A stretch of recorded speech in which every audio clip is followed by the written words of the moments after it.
What's up everyone, this is Swapnil Mathur from thinkdigit.com.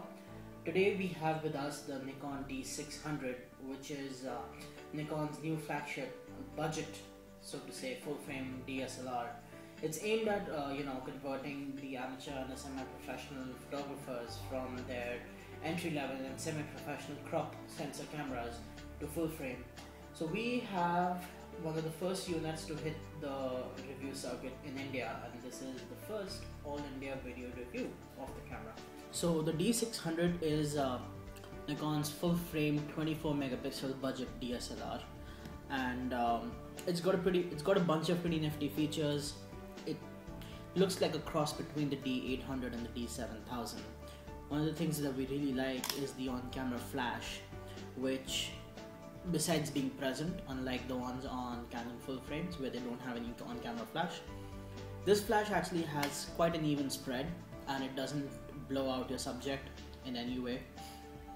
Then we also have the joystick on the back, which is just like the one on the D800.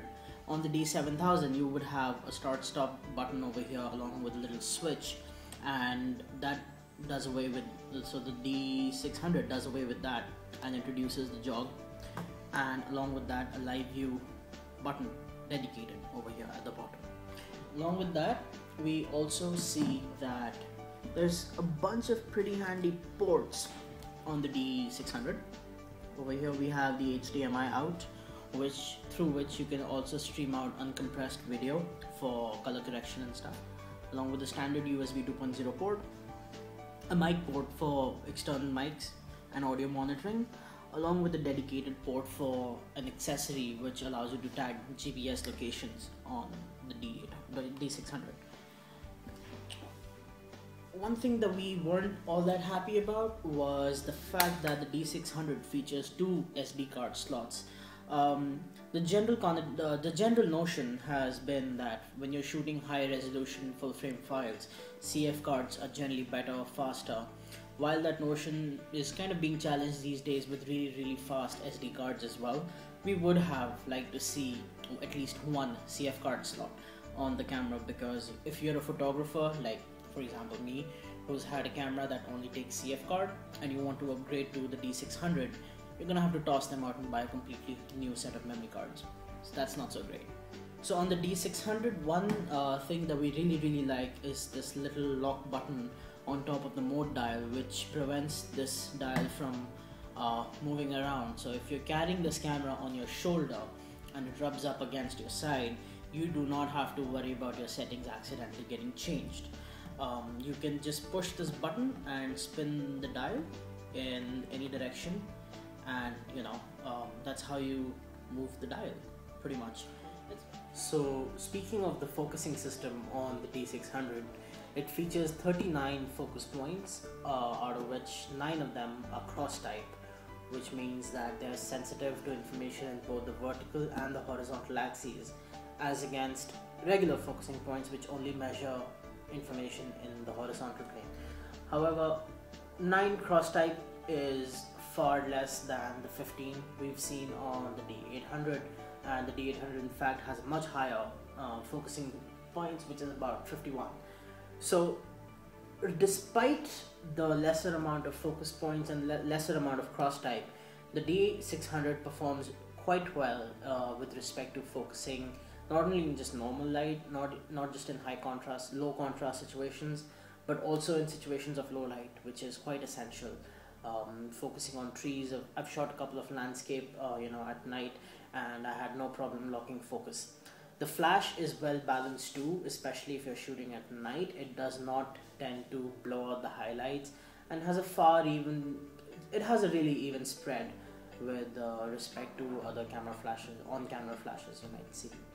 One would expect that since this is supposed to be a budget DSLR, Nikon would cut corners in some way or the other, and honestly they haven't. This is a full body DSLR, fully functional, does its job well, and it fits really well in the hands. It has a magnesium alloy construction on the back and top of the camera, along with an extensive weather sealing circuit. So It's dust resistant, you can shoot with it in slight rain. Of course, that also depends on the fact that you should have weather seal lenses. So it's overall a pretty robust camera. It fits well in the hand. It's slightly unbalanced. Just kind of hold it with my right hand. It tends to tip a little to the left, probably because most of the circuitry and the chipsets might be on the left side. However, if you're a professional photographer, you would use both hands, and in which case the camera should balance out. The video on this is at par with the one on D800. It features the ability to stream uncompressed footage via the HDMI port that's built into the camera onto an external recorder. So in conclusion, the D600 feels like it's a pretty good contender to take a spot in the full frame camera circuit, and it performs well from what we've seen so far. It's not all that greatly balanced in terms of weight, but that's okay. It's not that big of a deal. Pretty sure with a grip attached, the weight will balance out, and it feels good. So it's pretty well priced as well, and overall it gives a very good balance of feature, build versus how much you'll probably end up shelling out for this camera. But other than that, the D600 is a full-bodied camera. It's well balanced, it's weather sealed, it feels tough, does not feel flimsy in any way. And don't forget, this is at the end of the day a full-frame camera, regardless of whether it looks like one or not, because it definitely is one. So that's it from me, guys. Look forward to a full review of the D600 coming up sometime this week.